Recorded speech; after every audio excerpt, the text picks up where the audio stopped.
everybody. I hope you're all well. I've been thinking about you lots, and I know that I'm very excited for Easter this weekend. I hope you are too.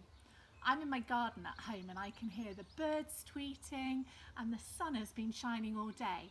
I hope it's been shining where you are too. I thought you might like to listen to a poem that Mrs. Nevin sent me. It's a really good poem and I think it describes just perfectly this strange thing that's happening and is making us all have to stay at home to keep safe. So anyway, here we go. It's called The Time We Spring Cleaned the World. The world, it got so busy. There were people all around. They left their germs behind them in the air and on the ground.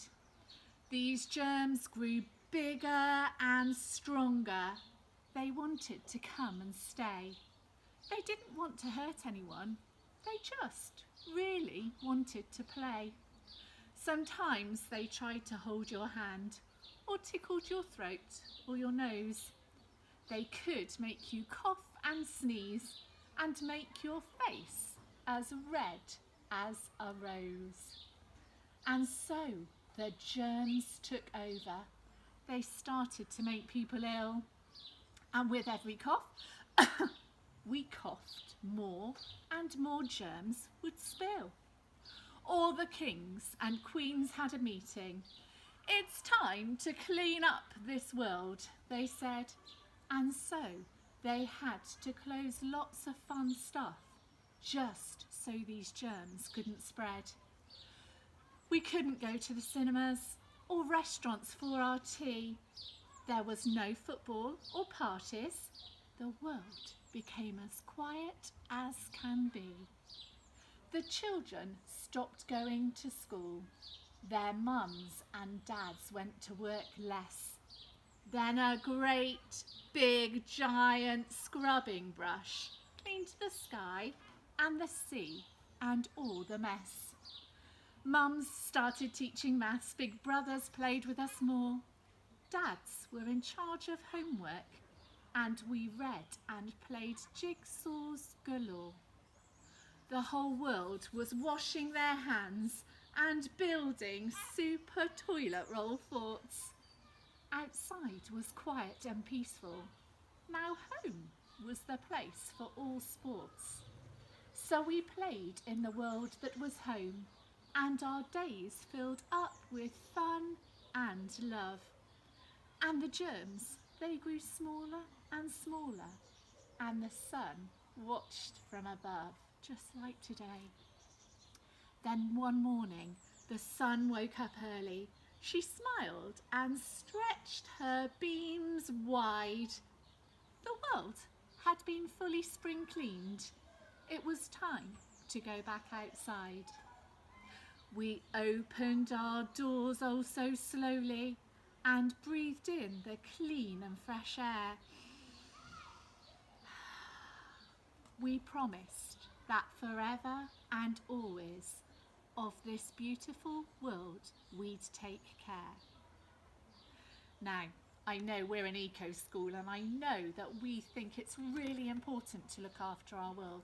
And I don't know about you, but I've noticed when I go for my walk every night that suddenly everything feels much quieter and much cleaner.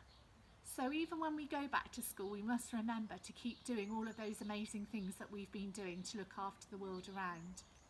Now, I thought you'd also like a story. And this is one of my favourite stories. It's one of my favourite authors, Nick Butterworth. And I know Reception have read a number of stories about Percy the Park Keeper. I love this story because I'm going to tell you a little secret about what I'm going to do for my Lily and Charlie this weekend. I hope they're not watching this video. Anyway, this is called The Secret Path. I know it's a shame, said Percy, the park keeper, to his small friend. Percy had been looking after a young squirrel who had fallen out of a tree and hurt his arm. I bumped my nose on Thursday, said the squirrel. I see, said Percy, who was not really giving the squirrel his full attention. Percy was busy searching for something. Aha, here it is, said Percy. String. We'll need this today. As Percy and the squirrel trundled their way across the park, they didn't notice a group of friends hiding behind a large tree. I've been meaning to fix this old maze up for ages, said Percy. The hedges are terribly overgrown. Percy's going to work on the maze, said the fox. Let's race him there and have some fun, said the badger, and he began to whisper excitedly. The others squeaked with delight as they listened. Only the hedgehog wasn't so sure. He found the maze rather confusing. I don't think I'll come, he said. I've got something to do. Percy parked his wheelbarrow by the entrance to the maze.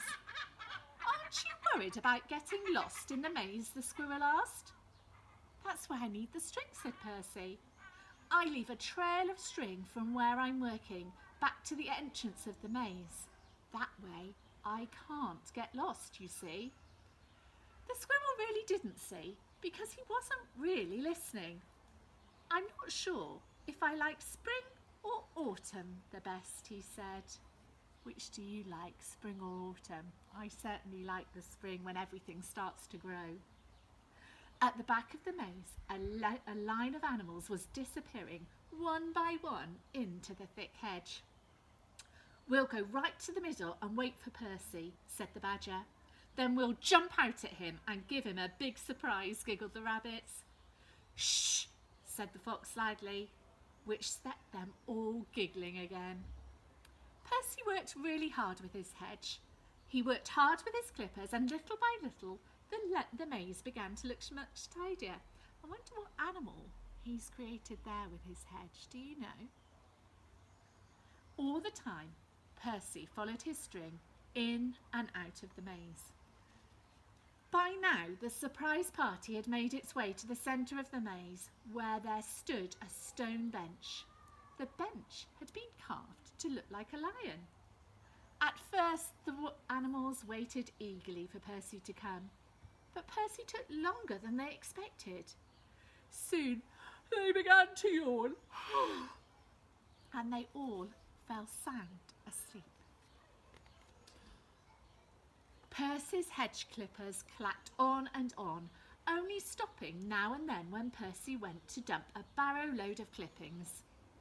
As Percy pushed his empty wheelbarrow back towards the maze, a hedgehog called to him. Hello, Percy!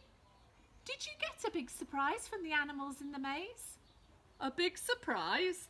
Percy stopped and smiled. No, not yet. When at last Percy and the squirrel worked their way to the centre of the maze, there was no big surprise waiting for them. Or was there? Hang on, there was. Percy chuckled at the sight of the sleeping animals in front of him. Let's have some fun ourselves, he whispered. Percy tiptoed to the back of the lion-shaped bench and coughed loudly.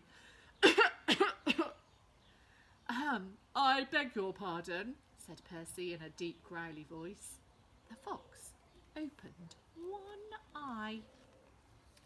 It's not that I mind so very much, went on Percy, but I do like people to ask before they go to sleep on me. The other animals began to stir.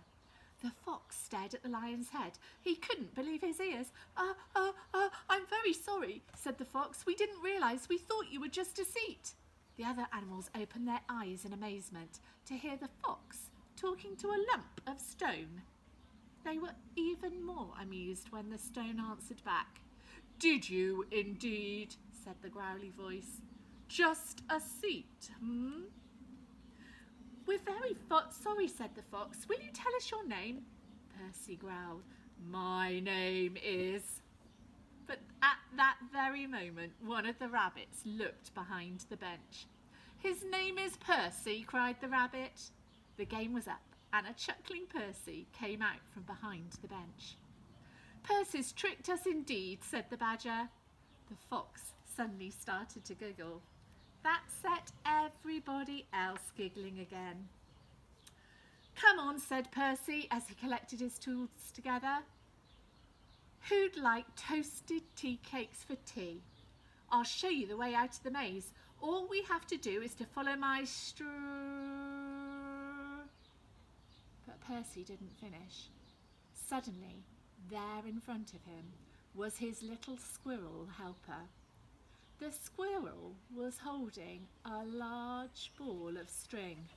"Don't forget this, Percy," he said. "I've wound it all up for you." Percy looked dismayed. "Don't worry," said the fox. "I think this is the way out." No, said the badger. "I'm sure this is the way out." "Surely it's this way," said another voice. "I might be wrong," said the squirrel holding the ball of string, "but I've got a feeling it could be this way. Percy groaned. "And I've got a feeling we'll be having toasted tea cakes for our breakfast and not our tea." I think Percy thinks it's going to take them a long time to get out of the maze. Have you ever been in a maze? Maybe you could make your own maze in your garden this weekend. I'm going to be making a maze. Don't tell Lily and Charlie. I've got some lovely Easter eggs to hide in our garden this weekend. And if they follow my maze, there's a big surprise in the middle. The big surprise is these great big Easter eggs. One for Lily and one for Charlie. Well, I hope you have a great Easter weekend at home. Remember to stay home. Remember to try and have fun in your house or in your garden. And maybe you could make a maze just like Percy's secret path and secret maze this weekend. Sending you all lots of love and speak to you soon. Bye.